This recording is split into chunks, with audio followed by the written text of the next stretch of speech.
नमस्कार दोस्तों, आज के वीडियो में हम जानेंगे नवरात्रि के पहले दिन कब और कैसे करें घट स्थापना। जानेंगे कलश पूजन की संपूर्ण विधि और इसका शुभ मुहूर्त। तो वीडियो को करते हैं स्टार्ट। शारदीय नवरात्रि में मां दुर्गा के भक्त उनके 9 रूपों की पूजा 9 दिन तक पूरी विधि विधान से किया करते हैं। शक्ति की साधना व पर्व इस साल 22 सितंबर 2025 से आरंभ हो रहा है। नवरात्रि के पहले दिन जिस कलश स्थापना के साथ माता भगवती की साधना शुरू हो जाती है, उसकी विधि, शुभ मुहूर्त और धार्मिक महत्व के बारे में जरूर जानना चाहिए। तो जानते हैं, हर साल आने वाले शारदीय नवरात्रि का पर्व माता दुर्गा की भक्ति और शक्ति का प्रतीक माना जाता है। शक्ति की साधना के साथ इस पर्व में माता देवी के 9 रूपों की पूजा होती है और घर घर में माता भगवती के स्वागत की तैयारी प्रारंभ हो जाती है। नवरात्रि के पहले दिन घट स्थापना के साथ ही महापर्व की शुरुआत होती है। इस बार ये 2025 में शारदीय नवरात्रि की शुरुआत 22 सितंबर 2025 दिन सोमवार से होने वाली है। नवरात्रि 9 दिन माता देवी की साधना के साथ ही भक्त इसे बड़े उत्साह के साथ मनाया करते हैं। पंचांग के अनुसार शुक्ल पक्ष की प्रतिपदा तिथि 22 सितंबर को रात 1:23 से आरंभ होगी और 23 सितंबर को रात 2:55 तक रहने वाली है। सनातन मान्यता के अनुसार उदया काल में शुरू होने वाली तिथि ही मान्य होती है, इसलिए इस बार ये 22 सितंबर को घट स्थापना आपको करना बहुत ही लाभदायक होगा। इससे माता दुर्गा आप पर बहुत ही प्रसन्न होंगी। घट स्थापना का भी जान लेते हैं शुभ मुहूर्त। घट स्थापना का शुभ मुहूर्त सुबह 6:09 से आरंभ होगा और 8:06 तक रहने वाला है।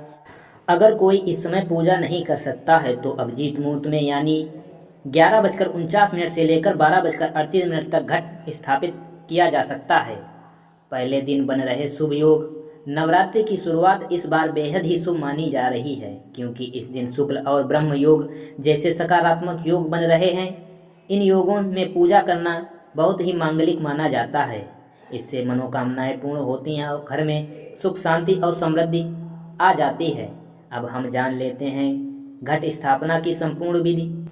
घट स्थापना से पहले आप घर में व पूजा के स्थान को साफ करें।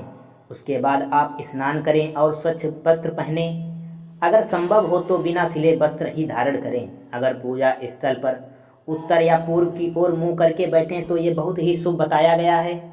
कलश स्थापना की तैयारी करें। मिट्टी और बालू को और उसमें 7 प्रकार की मिट्टी मिलाकर एक चबूतरा बनाएं। कलश को साफ करके उस पर स्वास्तिक का चिन्ह और सिंदूर लगाएं। कलश के गले पर मोली बांधें और उसमें जौ और 7 प्रकार के अनाज रखें। फिर आप साफ जल भरकर उसमें चंदन, फूल, सुपारी, पान, सिक्का और सर्व औषधि डाल सकते हैं। अब पंच पल्लव रखें। एक मिट्टी के बर्तन में चावल भरकर कलश के ऊपर रख दें।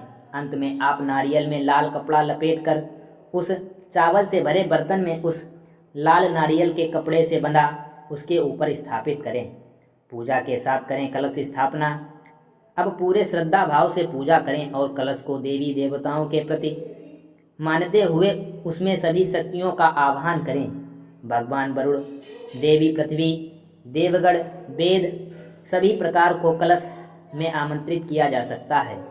यह प्रार्थना भी की जा सकती है कि नवरात्रि के दिनों में कोई विघ्न ना आए और पूजा सही प्रकार से पूर्ण हो सके।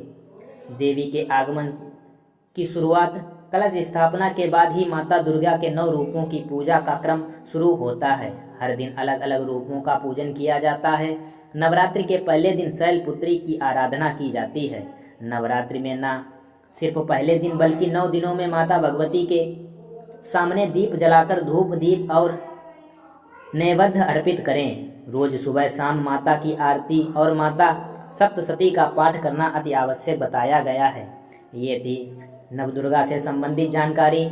अगर आपको ये जानकारी अच्छी लगे तो वीडियो को लाइक करें, चैनल को सब्सक्राइब करें और दोस्तों के साथ शेयर करें। थैंक यू, धन्यवाद।